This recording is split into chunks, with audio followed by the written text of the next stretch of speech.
Заслуженный артист России, лауреат премии Ленинского комсомола, певец Победы Александр Самсонов посетил Вилюйский улус. Поездка прошла в рамках подготовки к 70-летию Великой Победы. Подробности далее.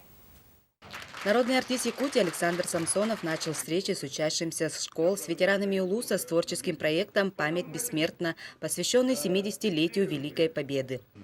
Я очень рад, что я нахожусь в Вилюйске.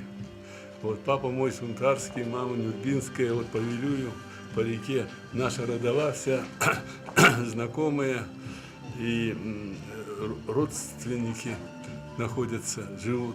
В рамках своего проекта он дал лекции-концерты в образовательных учреждениях Вилюйского улуса. Затем выступил для населения города Вилюйска в центре досуга «Алгыс». Я с удовольствием пою, встречаюсь с людьми и ощущаю реакцию, положительную реакцию. Потому я всех благодарю, желаю всем всяческих успехов, чтобы встретить 70-летие Победы на должном уровне.